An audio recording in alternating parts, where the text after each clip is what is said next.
Hello guys, and welcome back to another cold episode. On today's episode, we are taking a look at the Forbidden and Limited list. Now, I've already reacted to this on stream, and honestly, there's actually two of these. We're going to take a look at both of them, but this is more so just analyzing it and giving you my more coherent thoughts than necessarily what I said on stream. So this is kind of like post the fact, and I kind of have gathered my thoughts and yeah, just going to quickly go over these. Starting off with the first one, which is just an unlimiting.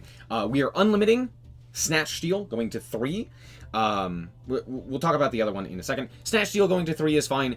It helps Makonko by being able to give them like additional ways to kind of, one, get equips, but more specifically to kind of have like an additional going second option. But I think even more so than that, it helps Infernoble. Because Infernoble can either search the card, they can send it to the grave as an equip for Isold, and it helps them, even if they draw it, to give them the ability to have something going second. So I think this helps Infernoble more so than anything, but honestly, not really that big of a deal. Heavy Storm, on the other hand, is... It makes sense since it went to 1 in the OCG and didn't really do anything, but the difference is that it's kind of two things. One, we don't need Heavy Storm. Heavy Storm is a card that does a lot for a lot of different decks, but most notably it hinders any sort of trap or really just any deck that wants to set cards into the back row without like putting up an Omni Negate. Now, I know some people, a lot of people, really don't like traps and really don't like set cards, but they are a core mechanic in Yu-Gi-Oh! So them being so heavily nerfed due to these insane big cards that just immediately win the game against these decks is really frustrating. There's no real reason for Heavy Storm to come back. We have so many other outs that are already really good. Twin Twister, Cosmic Cyclone, Harpy's Feather Duster, which also should probably be banned. Lightning Storm, evenly matched. Red Reboot is legal in Master Duel. There's not really a real reason for this card to come off of the list. Now, will it actually change much? No. I just don't like it by principle. It's similar in, at least in my mind, it's similar to things like Verte or Electrite, where realistically these cards existing and not being banned is going to cause more issues down the line than them being banned. It's that simple. The other thing is Heavy Storm actually can be combo starters for a wide variety of decks. Most notably, in my mind, Unchained. Unchained, if you draw a trap, you now can just Heavy Storm and do your full combo.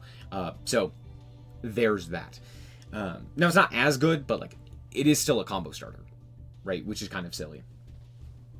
So now you could maybe even potentially play through additional hand traps, which is kind of funny. But yeah, for the most part, not a fan of it. Snatch Steal's fine. Heavy Storm's probably not going to do anything, but I just don't like it on principle. As for the other ban list, you can see here, we have 2 cards that are forbidden, and that's it. The rest are unlimits, and it is Ito and Gimmick Puppet. I'm going to be honest, this does not do anything, and I'll explain here in a second.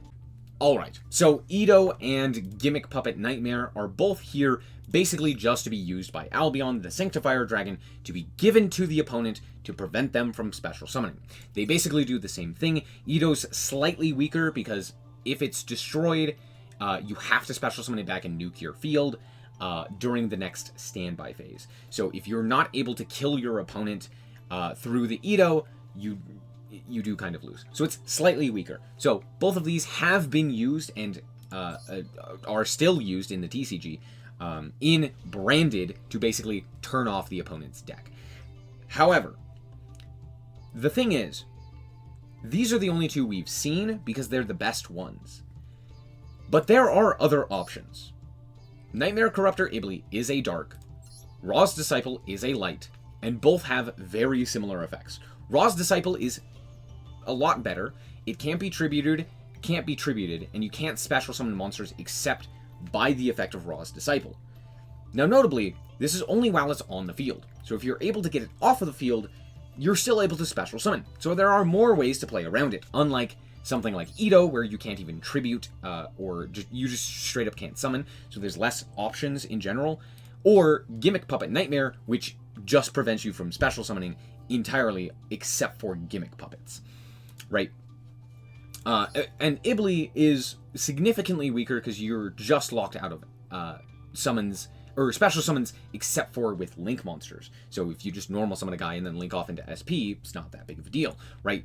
But both of these still hold the same principle, which is, hey, here's a guy you can't really do much with that is going to prevent you from playing the game. And the thing is, they're still just as inconsistent as the other options, right?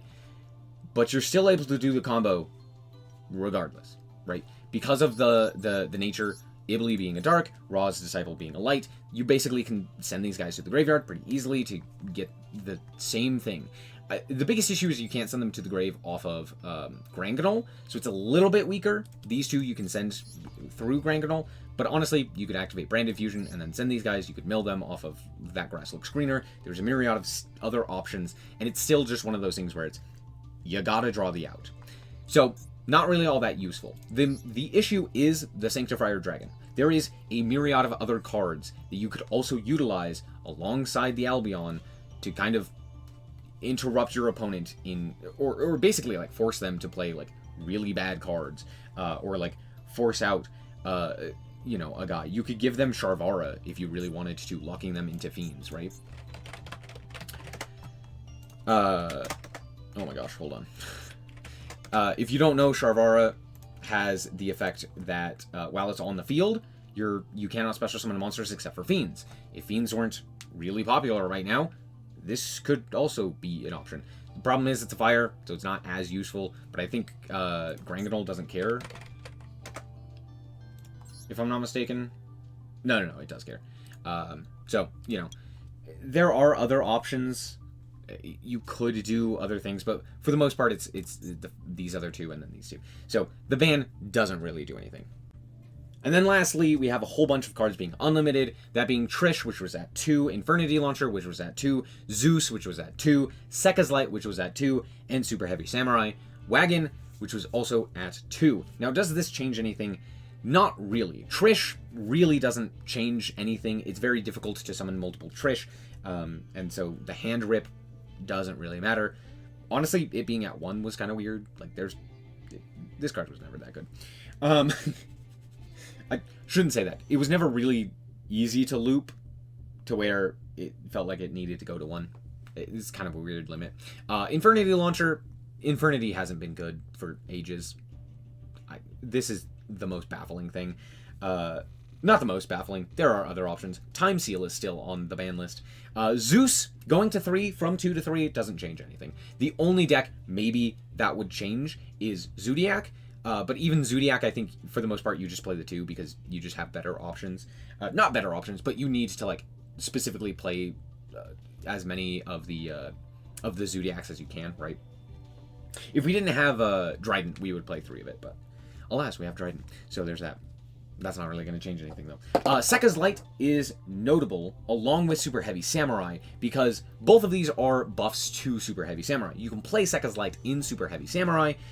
However, even with that being said, with only one of the Piercer, with only one Piercer, you're not really going to be able to do a whole lot with Super Heavy Samurai. Sure, you can still, like, play the game, you can still do some stuff, but it's not as good as it was. It's not as consistent. However, I do think it's still underrated, and this is definitely going to be a playable deck. But that's kind of it. Honestly, I don't really care too much. Most of these limits aren't really, or most of these changes aren't really going to change anything. So, you know, it's okay. Yeah, Gimmick Puppet Nightmare is gone. That's cool and all, you know. Now you can't Granganol into whatever, but I don't think it matters. Branded, for the most part, what I've seen with Branded has not been Gimmick Puppet / Ito related. Even if they make the Albion, they're still gonna, like, just give me a guy that's detrimental. They're gonna put, like, a Max C on my field or something like that. And unless I'm playing Sprite, that's not gonna be useful. So, for the most part, it's not really that, like, good, you know. Branded's still gonna do branded things. They still have grass, right? The card that should be banned is grass here. If you want to stop branded, that's a great way of doing it. It forces them to basically not just have a high roll auto win card.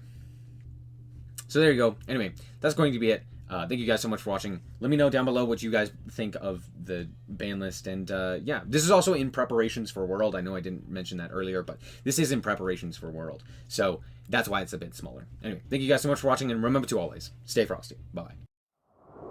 Shout out to the Frost Guard, my members. Thank you guys so much for the support, and I hope you enjoy the content.